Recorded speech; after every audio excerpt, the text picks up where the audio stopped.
Ini kan sudah lebih kurang 10 yang meninggal ini ya. Iya.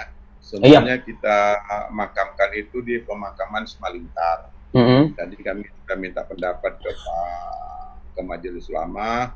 Jadi di dalam satu kawasan boleh dikuburkan baik yang Muslim maupun non Muslim, tapi dipisahkan. Contohnya yang sudah pernah dilakukan adalah di Taman Makam Pahlawan, itu kan satu kawasan. Iya. Tapi kan dipisah, yang Muslim non Muslim kan dipisah itu. Artinya itu tidak menjadi masalah karena sudah dipraktekkan. Itu tadi kami minta petunjuk kepada Pak Ketua MUI Medan, dan itu penguburan karena kan kenapa mesti dilaksanakan di Medan, karena rumah sakit rujukan utama itu adalah Rumah Sakit Adam Malik. Iya. Secara protokol kesehatan paling lama 4 jam setelah mengembus napas terakhir dia harus sudah dimakamkan. Nah, jadi kalau dibawa kemana-mana prosesnya itu nggak terkejar 4 jam, maka terdekat daripada Rumah Sakit Adam Malik adalah kebetulan kuburan tersebut adalah pemakaman umum milik pemerintah Kota Medan. Jadi siapapun dia, warga Kota Medan ataupun warga Kota Medan, kalau memang korban COVID-19 yang meninggal, kita kuburkan di situ.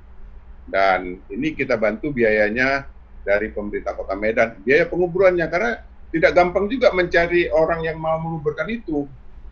Akhirnya kita carilah relawan-relawan, ya namun itu kan kita juga hargai upaya kerja mereka, ya kita kasihlah honornya. Karena tidak semua orang juga berani menangani hal itu gitu.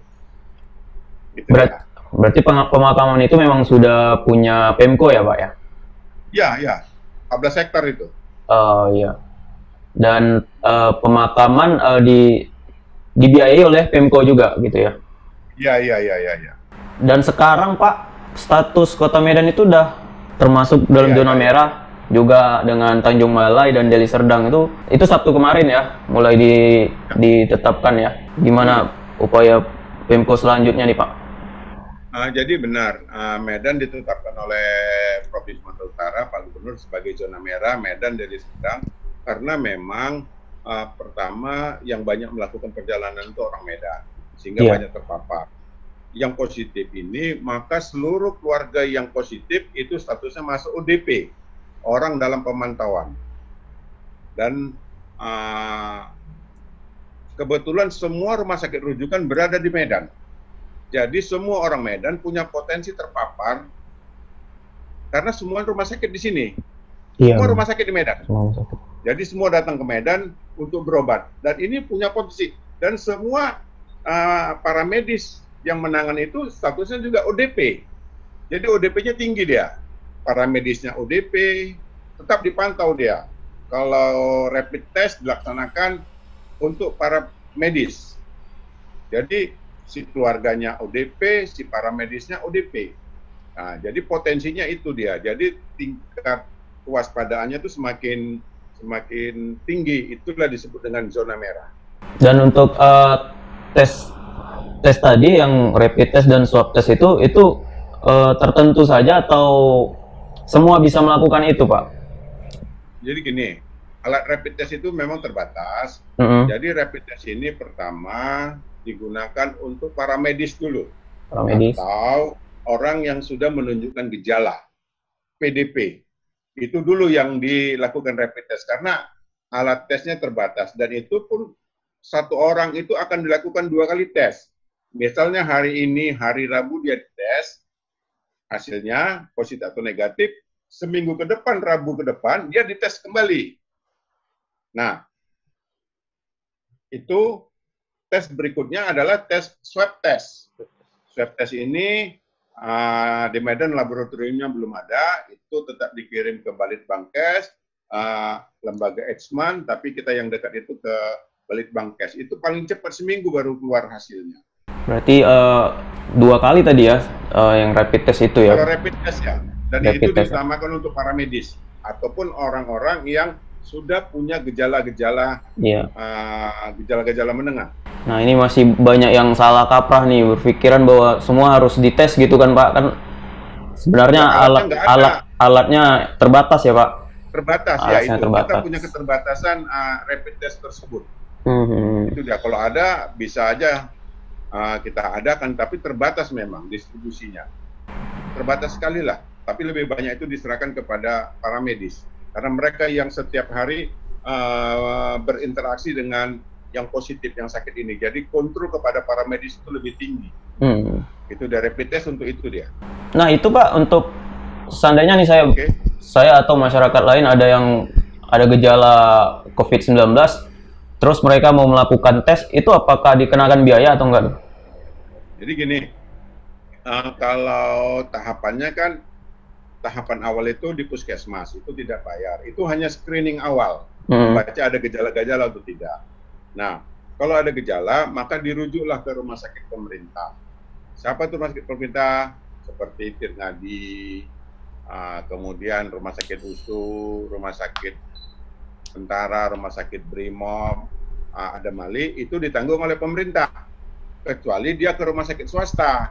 Rumah sakit swasta itu adalah permintaan pribadi, dan itu biaya sendiri. Kalau di rumah sakit pemerintah ditanggung oleh pemerintah. Baik pemerintah Kota Medan, Pemprov Sum maupun pemerintah pusat, itu dia.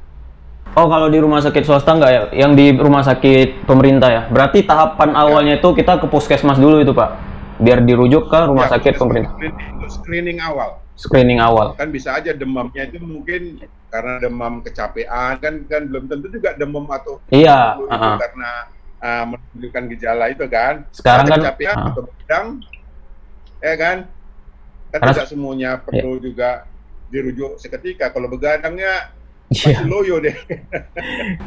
Tapi ini seminggu yang lalu memang Medan kosong sih. Saya sempat keluar 1 hari, tapi seminggu belakangan ini mulai ramai lagi nih Pak. Mulai padat lagi nih di jalan Pak. Ya, memang tingkat kejenuhan di rumah saja semakin semakin jenuh masyarakat sehingga keluar. Nah, jadi tadi kami rapat gugus tugas bersama Pak Kapolres, bersama Pak Dandi beserta seluruh tim gugus tugas. Nah, jadi kami tadi memutuskan tempat orang berkumpulnya itu yang kita batasi. Pertama, pajak sekarang kita atur pintu keluar masuknya. Jadi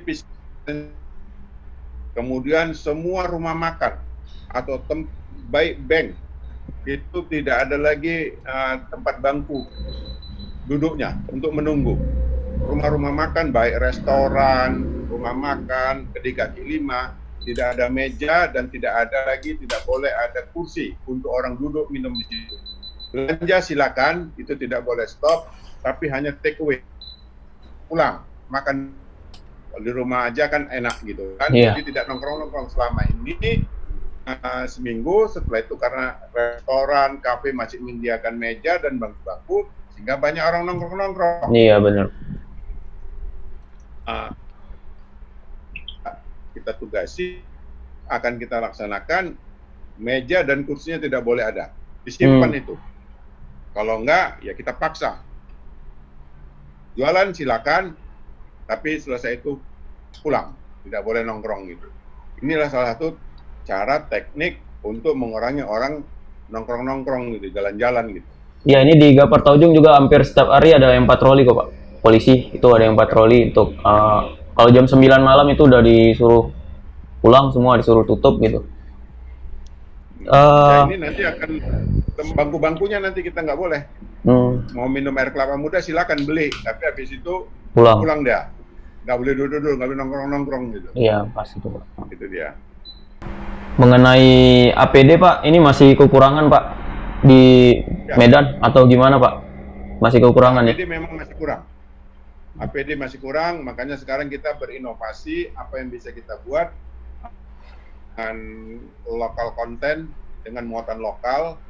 Inovasi ini sedang dibangun oleh warga kita, terutama masker. Utama kita ini kan masker. Masker, betul Pak. Masker, nah,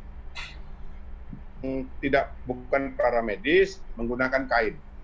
Saya kira ini tukang-tukang jahit kita banyak dapat order nanti ini, sehingga ekonomi tetap tumbuh dan kembang. Tapi khusus tukang jahit, yang lainnya belum kan gitu kan. Nah, APD yang lain masing-masing para medis berkreasi, berinovasi. Mereka yang tahu, mereka lah yang berinovasi. Jadi semuanya sedang mempersiapkan menghadapi hal tersebut. Kalau APD memang yang standar itu dimanapun kurang. APD yang standar itu dimanapun kurang. Itu dia apa sekali pakai atau bisa dipakai berulang kali tuh Pak APD itu? Sekali pakai. Sekali pakai. Oh iya. Sekali pakai. Jadi misalnya satu pasien itu misalnya yang nangani 5 orang, satu dokter, perawat, dan yang lain, itu 5 APD-nya. Kalau satu hari 3 kali, berarti dibutuhkan satu pasien 15 APD. Jadi kebutuhan APD itu sangat luar biasa. Dan petugas kuburan kita juga, begitu menguburkan sekali, habis itu dibakar. Dibakar itu. Jadi kebutuhan APD kita sangat luar biasa. Jadi untuk hal tertentu kita lakukan modifikasi APD kita.